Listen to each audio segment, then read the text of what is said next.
Dari mana ceritanya kok bisa begitu? Iya betul. Bahwa ayat itu berbicara tentang harus mengurus anak yatim. Nggak ada ceritanya. Bukan cerita itu. Gitu. Bicara soal anak yatim di situ itu bukan bicara untuk urusan poligami, tapi untuk urusan tentang keadilan terhadap anak yatim yang mau jadi istri, yang mau jadi istri.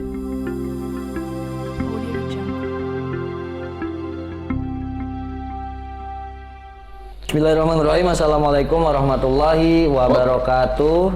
Waalaikumsalam warahmatullahi wabarakatuh. Kembali lagi bersama kita di Robanian Family yang selalu hadir menemani Anda dimanapun berada. Yang pasti kita bersama Coach Hafidin selaku mentor poligami dan juga kita berdua host, saya Robin Nur Ishak dan juga Adin Remains. Iya, yang selalu membawakan hal-hal yang tidak terduga. Contohnya ini Adin cara pakai batik, ya kan? Kayaknya habis kondangan. Iya, betul banget. Tambah ganteng. Iya, tambah ganteng. Istrinya berapa? Mau 4. Tadi kondangan ke istri yang keberapa itu? Dia nikahnya yang keberapa? Dia nikahnya yang pasti udah punya 2 istrinya. Udah punya 2 istrinya. Ya cuma yang tadi waktu di kondangan itu tadi ternyata memang namanya laki-laki kalau udah ngumpul nggak jauh pembahasannya perihal poligami gitu kan. Nah, seperti gimana? itu. Sudah umum. Mau di RT, mau di pos ronda, ya kan, ini hal-hal yang selalu harum namanya. Iya, itu pasti bahasannya poligami. Biasanya yang sering ngobrol itu biasanya nggak poligami. Iya, biasanya gitu. Kepengennya doang. Tapi rohani. Pasti serius sih enggak. Iya. Wani angas. Jadi wani angas tinggal berani ya.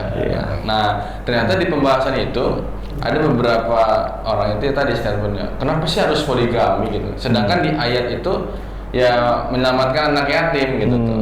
Memang di akhirnya kan memang menikahi 2, 3 atau 4. Tapi kan di awalnya katanya menyelamatkan anak yatim. Nah, itu mungkin termindset juga maksudnya kepada laki-laki yang mungkin kenapa nikah kok sama yang gadis sampai yang cantik, kenapa nggak anak yatim aja dulu atau janda dulu gitu ya kan? Nah, mungkin seperti itu ya. Mungkin itu Coach, mungkin untuk pembahasan kita pada hari ini ya hikmah dari kondangan nih pakai batik. Saya terus terang saja, ungkapan tadi itu bingung. Dari mana ceritanya kok bisa begitu? Bahwa ayat itu berbicara tentang harus mengurus anak yatim. Nggak ada cerita. Bukan cerita itu. Bicara soal anak yatim di situ itu bukan bicara untuk urusan poligami, tapi untuk urusan tentang keadilan terhadap anak yatim yang mau jadi istri. Yang mau jadi istri gitu. Nah, jadi nggak harus anak yatim yang kita nikahin ya sebenarnya, nggak harus. Ya nggak ada hubungannya dengan itu. Gitu. Adapun kemudian walaupun asbabul wurudnya, asbabun nuzulnya memang ini berkaitan dengan anak yatim yang mau dinikahi. Anak yatim yang mau dinikahi. Gitu. Dan itu masih perawan jelas kan, masih muda gitu, masih segala macam kayak gitu. Jadi kenapa saya poligami kan bingung pertanyaannya. Iya. Karena menikahinya juga untuk poligami. Menikahinya iya 2, 3, 4 itu. Untuk poligami bukan untuk yang pertama ya. Itu. Jadi seperti itu, makanya saya perlu menjelaskan gitu tentang persoalan ini. Jadi yang pertama, ingat bahwa ayat populer poligami itu hanya 2, ya kan? Quran surat 4 ayat 3, yang kedua Quran surat 4 ayat 129. Quran surat 4 ayat 3 itu ada asbabun nuzul tentang poligami. Itu, seperti itu. Yang kemudian di situ juga ada pernyataan Allah bahwa kalau takut tidak sanggup berbuat adil, gitu, maka cukup satu saja. Gitu. Seperti itu sehingga para ulama menyebutkan bahwa ada syarat untuk menikah itu harus adil, bahwa poligami itu harus adil. Jadi bukan syarat, titik tekan, sebuah keharusan, bahkan ancaman dari Rasulullah SAW. Kalau ada orang punya istri 2, dia cenderung pada salah satunya, gitu. Sehingga kemudian yang satu itu sampai kemudian tidak digilir gitu, tidak adil dalam urusan hidupnya, maka di akhirat nanti dia akan miring, miring. dibangkitkan ya. Dibangkitkan dalam keadaan gitu. Artinya disiksa oleh Allah Subhanahu wa taala gitu. Oke. Nah, yang kedua, ayat yang kedua, Quran surat 4 129 yang berkaitan dengan pernyataan Allah bahwa kalian siapapun, mau nabi, mau siapapun, tidak akan pernah bisa berbuat adil untuk istri-istrinya. Gitu. Yang kemudian para ulama menyimpulkan bahwa ketidakadilan itu yang dimaksud adalah adil dalam urusan cinta. Perkara hati berarti. Perkara hati. Dan seperti itu. Sehingga apa? Saya sudah menyatakan maksudnya apa? Quran surat 4 ayat 3 itu, maka yang dimaksud dengan adil di situ adil dalam perkara lahir. Makan, minum, ya kan? Pakaian, tempat tinggal, pendidikan anak, gilir. Semua ini berkaitan dengan kebutuhan, bukan keinginan. Contoh, makan minum yang penting nggak kelaparan. Ya, kebutuhan tuh. Kebutuhan. Makan minum yang penting nggak kelaparan. Bahkan saya bisa jamin seorang suami yang sanggup mengendalikan keinginan istrinya, sekalipun dia kemudian kere, maka dia bisa bahagia. Atau seorang suami yang tidak sanggup memberikan kebutuhannya kepada istrinya, misalnya harusnya makan 3 kali hanya 2 kali, yang harusnya 3 kali hanya sekali, dia masih punya potensi bisa romantis kalau dia sanggup mengendalikan kebutuhan, mengendalikan keinginan istrinya. Tapi sekalipun orang itu kaya raya, kalau tidak sanggup untuk memenuhi kebutuhan, keinginan istrinya, maka saya jamin tidak pernah romantis. Gak bahagia ya? Gak akan pernah bahagia, sekalipun dia kaya raya. Makanya saya katakan, poligami tidak ada hubungannya dengan kaya dan miskin. Betul. Tapi sangat erat hubungannya dengan keqawaman laki-laki. Kira-kira seperti itu. Kalau suaminya qawam, luar biasa, semua wanita ingin dipimpin oleh dia, kan bisa jadi. Yang saya bayangkan itu di suatu saat nanti ada orang yang gak punya pekerjaan apa-apa, tapi sisi leadershipnya luar biasa bagus, dan dilamar oleh seorang perempuan untuk menjadi suaminya dan menjadi istrinya, dan istrinya itu semuanya misalnya direktur gitu. Semuanya pengusaha online misalnya, bisa jadi suatu saat gitu. Sisi kawamnya kuat, bisa jadi kedemikian. Walaupun ya ini bukan standar yang umum. Gitu. Nah, artinya pas sepanjang kebutuhan itu terpenuhi selesai, ingat bukan keinginannya, makan, minum, pakaian, yang penting tidak sampai membuka aurat dan telanjangan. Kemudian tempat tinggal, yang penting tidak kehujanan, tidak kepanasan. Kepanasan kan, kemudian kepanasan, kemudian apa tuh? Selanjutnya adalah pendidikan anak. Ini harus dipenuhi. Gimana pun juga harus adil. Dan adil itu bukan berarti sama rata, tapi proporsional. Nah, kemudian yang kelima adalah gilir. Ini yang jeblok tuh di sini. Dan yang dimaksud dengan apa? Dengan ayat itu, ini perkara gilir sebenarnya.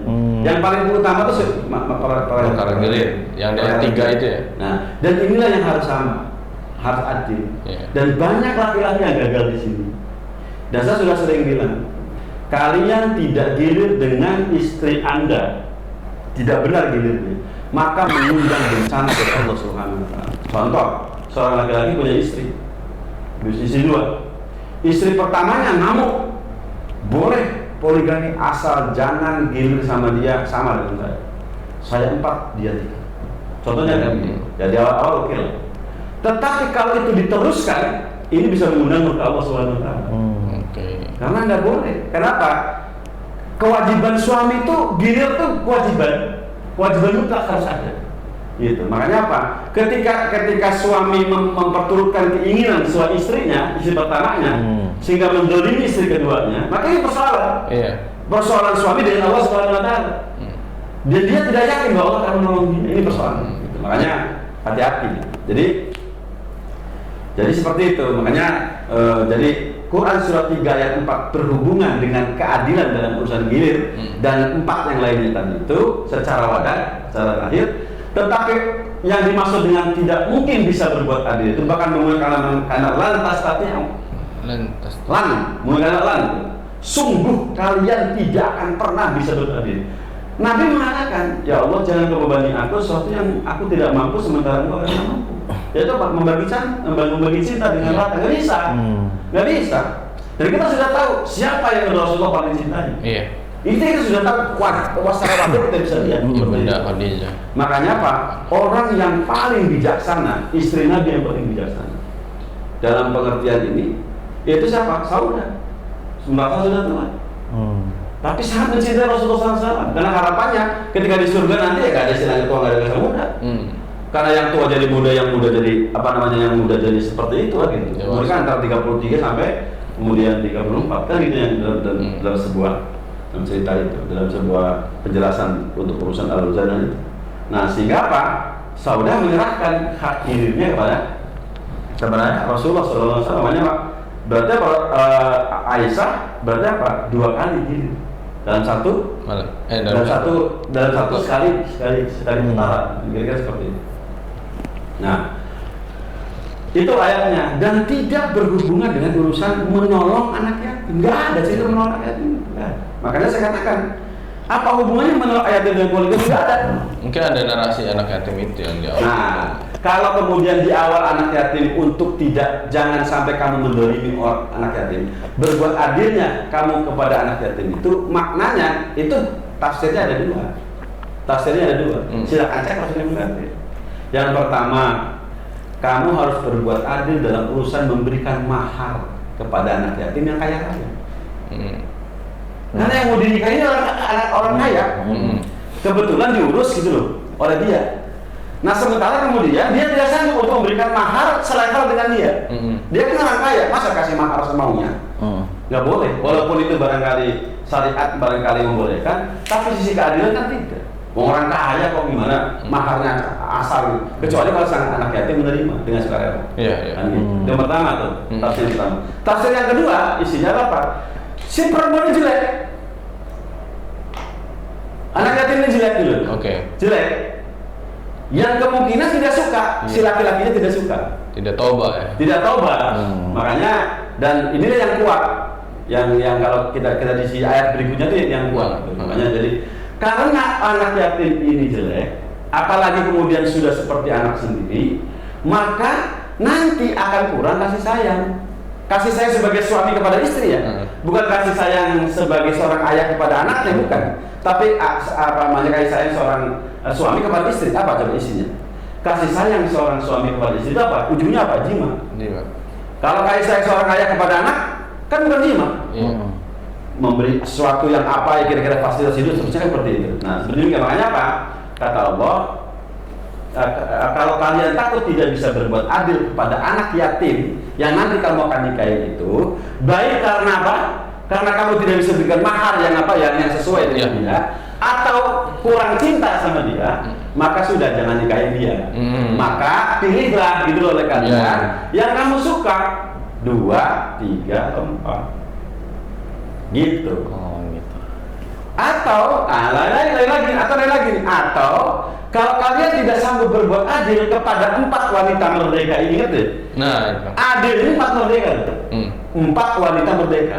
Kalau kalian tidak sanggup untuk menikahi 4 wanita merdeka, maka silakan nikahi siapa? Budak. Begitu bos. Karena budak itu tidak ada tuntutan untuk keadilan dalam urusan gini. Contoh, antum istrinya 1 doang. Istri antum mengamuk kalau kemudian menikah dengan siapa? Dengan wanita merdeka. Karena pengen dia bersama dia saja. Menikah dengan budak berapapun silakan. Nggak ada ketentuannya. Nggak ada ketentuan 4 tidak ada ketentuannya. Silakan menikah dengan budak berapapun. Seperti itu. Nah sehingga kemudian kenapa budak tidak menuntut keadilan? Tidak haknya tidak sama dengan wanita merdeka. Jadi 4 itu wanita merdeka. Nah, seperti itu. Makanya auma malakat aimanuhum. Kalimatnya begitu. Makanya jadi kalau wanita itu tidak mau dipoligami karena apa? Karena takut suami tidak bisa berbuat adil, gampang. Suatu saat akan muncul barangkali suatu saat satu kejadian di mana kemudian akan muncul lagi perbudakan. Mikul yamin. Nah, itu maka silakan tuh. Silakan. Karena itu kenapa tidak ditutup? Tapi untuk saat ini memang nggak bisa. Mau dilirnya kapan pun nggak ada urusan gitu. Seperti itu. Sementara istri yang merdeka menuntut diri. Makanya saya katakan, wahai para wanita yang Anda istri kedua, Anda punya hak untuk menuntut diri para suami Anda. Karena Anda kan wanita merdeka. Silahkan gitu loh. Ketika suami Anda tidak mampu memberikan itu, suami Anda yang bermasalah. Dan Allah Subhanahu wa Ta'ala. Itu boleh. Laki suami, istri yang merdeka, wanita merdeka. Iya. Gitu. Jadi seperti itu. Itu yang pertama ya. Jadi ada 2 ayat dalam Al-Quran yang sangat populer untuk berbicara tentang poligami. Iya. Yaitu surah 4 ayat 3, kemudian surah 129. Nah itu yang harus ditegaskan. Nah dua-duanya nggak ada hubungannya dengan mengurus anak yatim, nggak ada. Bahkan justru si laki-laki ini mau menikahi anak yatim itu takut kemudian anak yatim ini justru malah yang memberi makan sama dia. Karena dia orang kaya, dia orang terhormat, orang kaya, peninggalannya banyak, itu seperti itu. Aku jelek, nggak bisa gitu normal seperti itu. Sehingga menyanyiakan, karena memang sudah biasa diputuskan gitu. Jadi kayak gitu. Untuk itu maka yang kedua, bukan menyelamatkan anak yatim, tapi berbuat adil pada anak yatim. Gitu ya? Bukan menyelamatkan anak yatim, tapi berbuat adil kepada anak yatim. Tadi itu, yang apa? Yang kaya raya tadi itu, bukan yang miskin gitu. Jadi nggak ada hubungannya dengan urusan. Dengan istri-istri kita nggak ada hubungannya dengan anak yatim berarti ya? Nggak. Keadilan itu maksudnya? Oh iya, dengan ayat itu nggak ada ya? soal ngurus anak yatim. Jadi ceritanya kalau memang kamu kan banyak orang, kalau memang betul nikah poligami itu karena Allah Subhanahu Wa Taala sesuai dengan syariat, maka nikahilah janda yang anaknya 7. Ini nggak benar, nggak ada ceritanya, nggak ada cerita itu gitu. Nggak ada. Karena perintahnya sangat jelas, ma toba. Apa-apa yang toba aku bagi kalian. Kan gitu loh. Toba itu ya suka, senang, bagus orangnya gitu loh.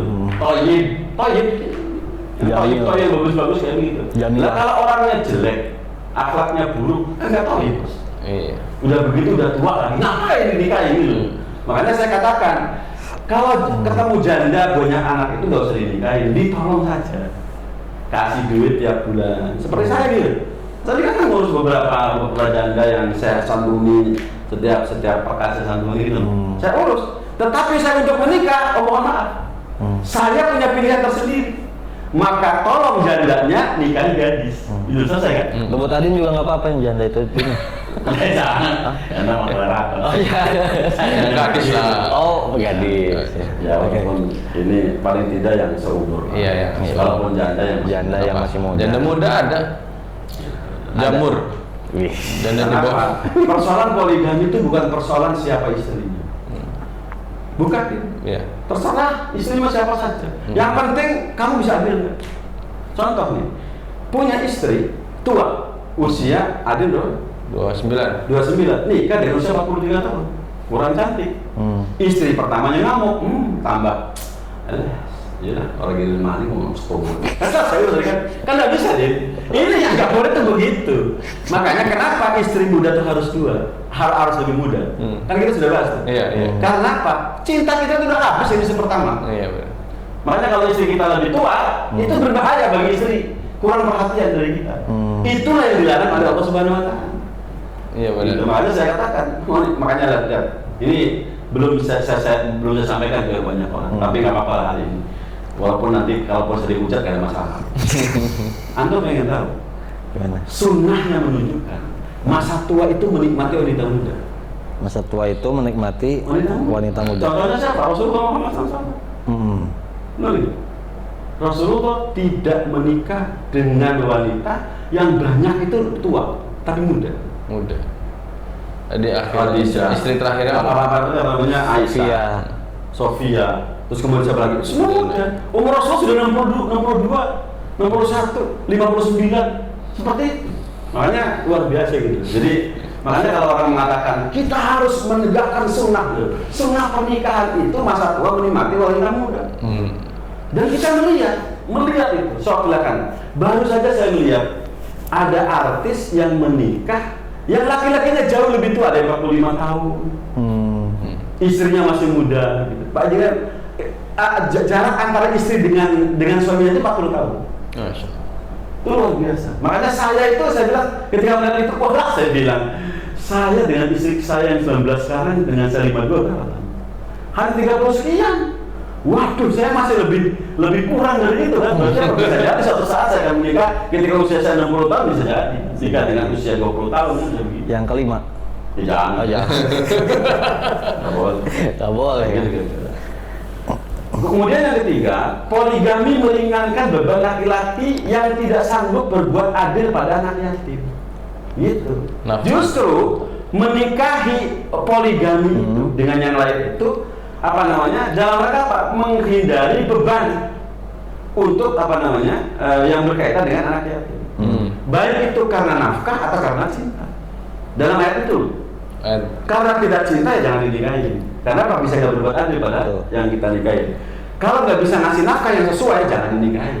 Ada orang ayah mengatakan, Kang, saya mau menikahi, menikah dengan kalian nggak apa-apa.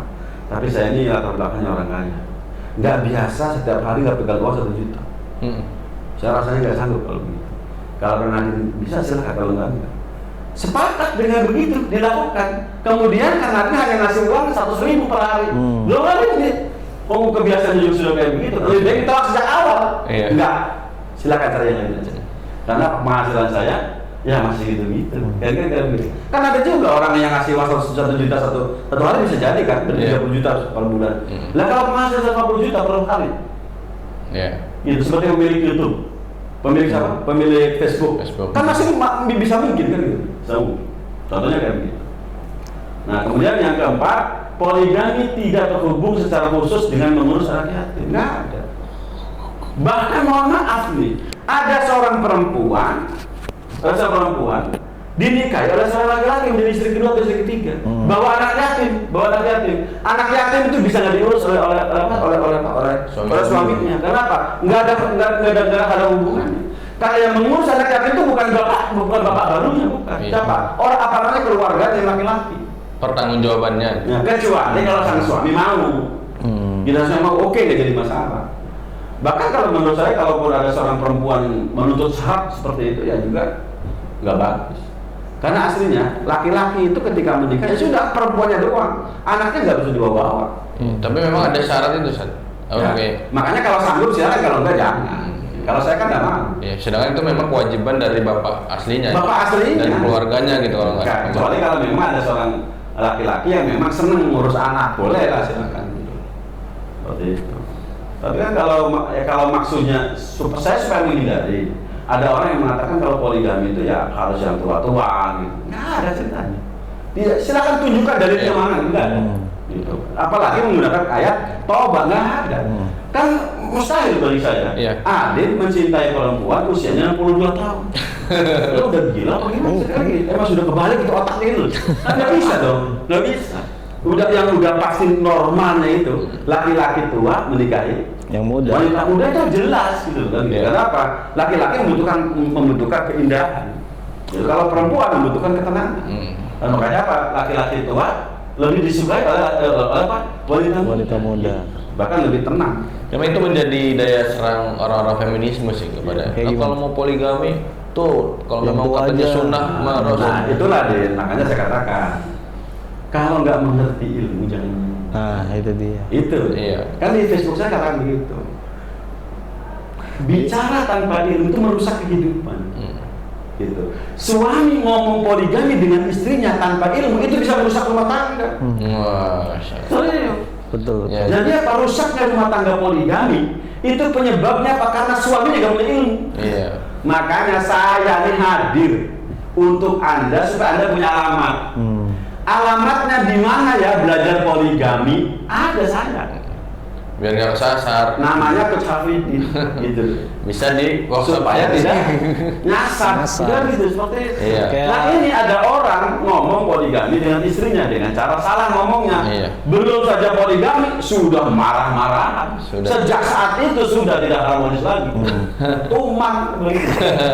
Memang iya, poligami memang bukan untuk dibicarakan sama istri ya, tapi untuk dipelajari dan diamalkan. Kayak ada di Facebook Coach Hafidin nih, ngeliat nggak? Biasanya tuh ada tuh komenan di bawahnya ketika Coach. Ada beberapa orang nih, dia tuh pas Anda ngeliat profilnya tuh ternyata buzzer, Ustaz. Iya. Saya sudah tahu ya. Pokoknya gini, kalau ada orang nyinyir, udah itu buzzer. Iya. Kalau itu buzzer ya bukan sasaran saya. Bukan sasaran saya. Makanya siapapun yang komentar dan komentarnya kira-kira bukan untuk pendidikan, tidak saya komentari. Karena apa? Saya mengesan itu dalam rangka pendidikan. Kenapa nggak diblok aja atau apa? Oh enggak, biarkan saja. Biar ramai coy. Kalau nggak ada mereka memang nggak ada. Karena apa ya? Logaritma Facebook tidak mengukur suka tidak suka. Yang penting kami. Yang penting viral. Walaupun nanti ya kalau kita kira-kira ngerewarding, saya blokir. Saya lepas juga, saya keluarin juga dari pertemanan. Unfriend. Kemudian yang kelima, poligami harus dengan wanita yang disukai dan mudah menerima nafkah sesuai dengan kemampuan suami. Mau jangan maksain. Ada perempuan misalnya cantiknya luar biasa, umurnya masih 20 tahun misalnya.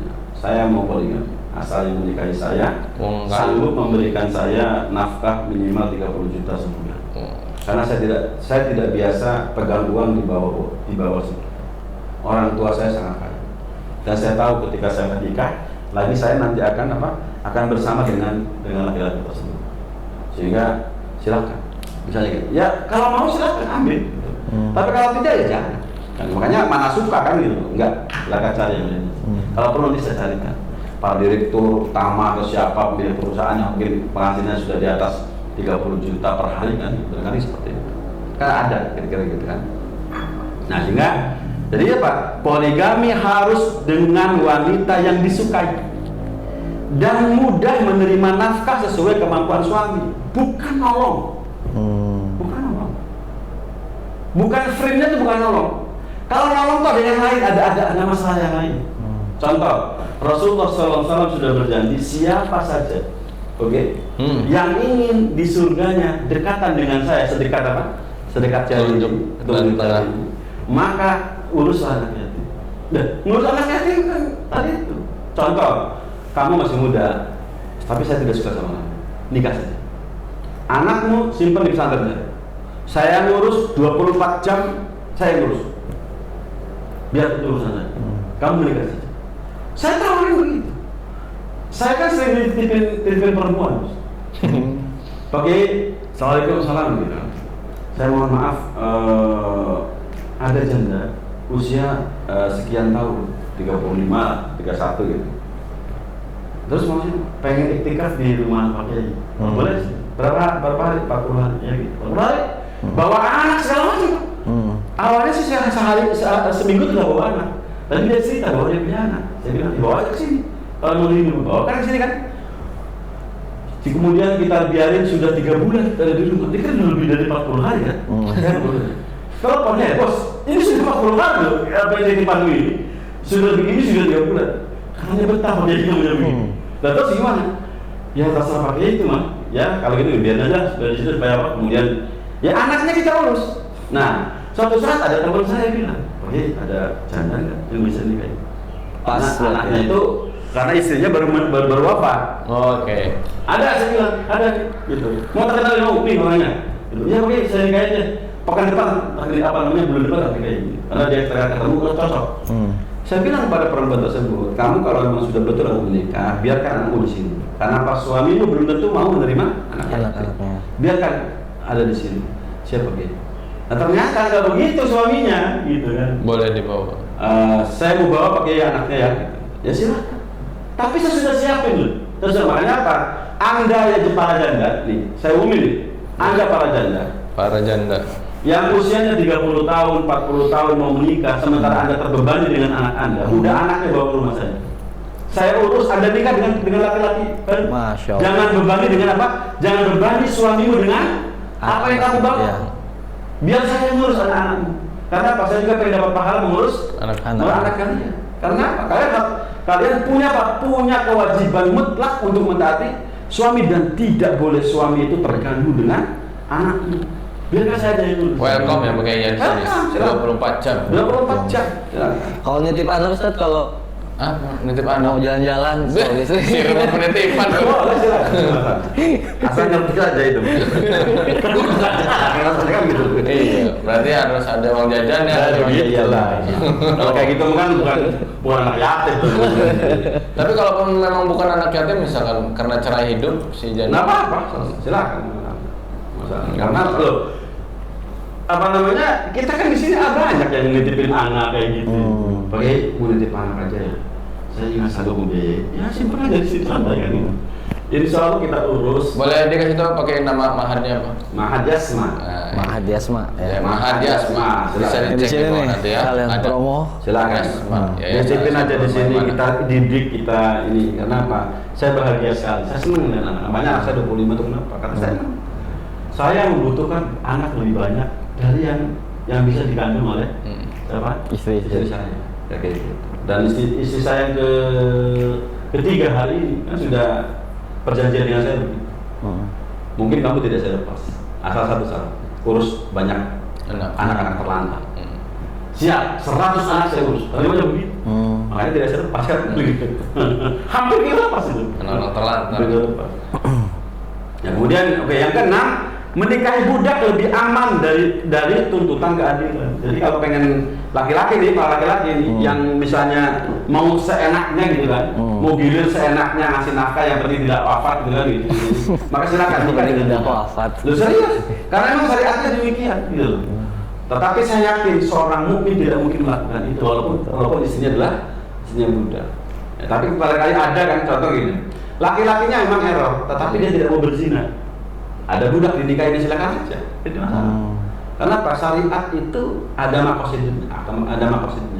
Di antara makosid itu adalah apa? Jangan sampai merusak keturunan dengan cara berzina. Gitu. Makanya saya kan sering begini, Pak Kiai. Saya mohon maaf, saya akan menikah tanpa memberitahu istri saya. Apa alasannya? Saya sudah ada gambar, istri saya pasti menolak. Sementara saya tidak bisa menghindari yang namanya zina. Makanya sudah saya menikah saja. Nanti terserah. Tolong bimbing saya bagaimana cara menghadapi istri ketika tahu. Ya terserah kamu. Makanya kenapa? Karena alasannya menjaga tidak berzina. Kan penting. Gitu. Persoalan kemudian anak istri kemudian ngamuk segala macam itu resiko. Karena selama ini ternyata Pak tidak benar mendidik istri, dan itu sudah normal dalam kehidupan kita di Indonesia ini khususnya. Yang namanya suami itu rata-rata tidak tahu cara bagaimana berumah tangga, tidak tahu bagaimana cara berumah tangga. Serius, nggak main-main. Ketahuannya itu kapan? Pada saat sudah kaya raya, pengen nikah lagi. Baru tuh ternyata saya ini bodong, mendidik istri, mendidik anak itu bodong, nggak mengerti soal kemudian Islam itu seperti apa. Karena apa? Hidupnya sama dengan kambing, tidak diarahkan kepada urusan spiritualitas yang sebenarnya. Pikirannya apa? Bawa apa coba? Bahwa hidup itu hanya makan, minum, punya tempat tinggal. Turu. Untuk tidur kan, untuk kemajuan. Ini kan kambing, Bos. Kambing juga bisa melakukan begitu. Makanya saya katakan, kalau ada orang yang tidak selesai berbicara soal agamanya, kemudian dia hidup normal seperti itu, hanya sekedar makan, minum segala macam demikian, maka udah itu sama dengan hewan ternak yang lain. Dalam bahasa Quran kan seperti itu. Mangan turu. Ujung-ujung pengen poligami nggak bisa. Nggak bisa, Bu. Langit-langit jual kawin. Tidak pernah berbicara soal urusan bagian penguatan iman, penguatan pengamalan syariat Islam, tiba-tiba ujung-ujung mau poligami. Mungkin udah begitu dari sisi kemampuan yang lain letoy, manajemen letoy, kepemimpinan letoy, semua wassalam. Apalagi kasurnya letoy udah hancur lagi. Apalagi berarti itu menandakan tidak punya visi ukhrawi dalam pernikahan. Makanya itu ke workshop.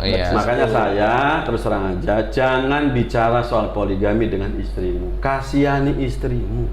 Karena kalau salah ngomong, fatal. Istri Anda sudah terluka dulu. Iya, semakin karena Anda tidak bisa bagaimana cara ngomonginnya. Iya. Anda tidak paham, tidak mengerti dari mana dan dalam kondisi apa istri itu bagusnya dibicara soal masalah hal-hal yang penting. Kan ada momen. Mohon maaf nih, Anda mau membawa sesuatu, Anda pasti sudah ngitung. Apa? Contoh nih, mau bawa nasi bok 150 nasi bok, pasti sudah tahu kan?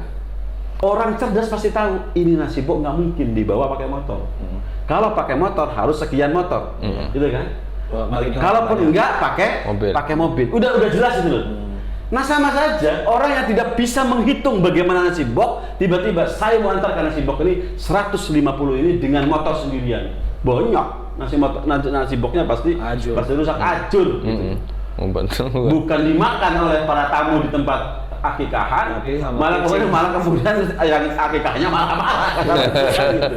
Lah seperti itulah istri Anda yang marah-marah pada saat apa? Anda ngomong poligami. Kenapa? Bawa nasi bok 150 dibawa pakai motor kan error gitu, kira-kira begitu. Makanya seperti itulah kira-kira. Makanya jangan berbicara tanpa ilmu karena pasti akan merusak kehidupan. Dan sebagai suami kasihani istrimu. Jangan bicara poligami tanpa ilmu. Karena pasti akan merusak rumah tangga. Jangan. Betul. Maka ayo belajar. Sudah saya siapkan dengan brand besar Robanian Family. Manfaatkan ini. Sebagai apa? Sebagai wasilah untuk Anda sukses hidup di dunia sebagai laki-laki yang memiliki istri 4, ya kan gitu. Menjadi gerbang. Nah, gitu. Menjadi gerbang rumah tangga untuk bisa yuk. Udah kayak MLM. Yuk. Mau kemana? Itu kira-kira. Iya, Masya Allah ini luar biasa. Memang intinya tetap kita harus berilmu yang pasti ya kan, dan juga beradab dalam penyampaian ilmu itu tadi. Jangan sampai ilmu, apalagi nggak punya ilmu, diomongin malah menyakiti, apalagi istri kita tercinta yang kita sayangi tersakiti, tersayat hatinya. Maka hati-hati dalam mengungkapkan apa keinginan ya dari kata-kata yang kita harapkan, maka itu harus kita pahami dulu, kita pelajari dulu ilmunya, khususnya poligami. Silakan belajar di workshop Mindset Suami Sukses Poligami di Robanian Family.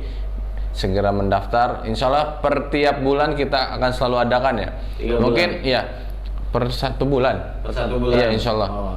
Jadi insya Allah di Januari ini di akhir bulan kita di Jakarta. Kemungkinan untuk sementara ini informasi kita akan selalu ada di Jakarta ya. Adapun nanti di kota-kota besar lainnya nanti ya mengikuti jadwal aja insya Allah. Misalnya kalau memang ada peserta yang mungkin lebih dari 5 di wilayah selain Jakarta mungkin bisa kali ya? Bisa. Ya. Alhamdulillah. Ya, Dan itu tadi poin untuk esensi tadi sini kan kita anak yatim tadi tuh ya kan. Nah, itu jangan sampai kita juga mengambil isu yang tidak benar gitu kan, bahwasanya tadi anak yatim dengan poligami itu nggak ada korelasinya gitu kan. Anak yatim ini kita harusnya menolong gitu kan. Nah, yang istri yang 2, 3 atau 4 ini berbeda gitu dengan anak yatim tadi. Maka jadi jangan jere. Jangan katanya. Nah, maka pelajari ilmunya. Nah, di workshop juga mungkin ada nanti ini ya. Insya Allah juga ada. Nanti bersama beliau langsung. Oke, itu saja. Ya. Jadi yang tidak bisa mengikuti di bulan Januari karena mungkin sudah padat jadwalnya, bisa mengikuti di bulan-bulan berikutnya. Nanti silakan booking saja sheetnya sekarang juga. Insya Allah sudah aman. Oke, itu saja. Jangan lupa install mindset bahagia.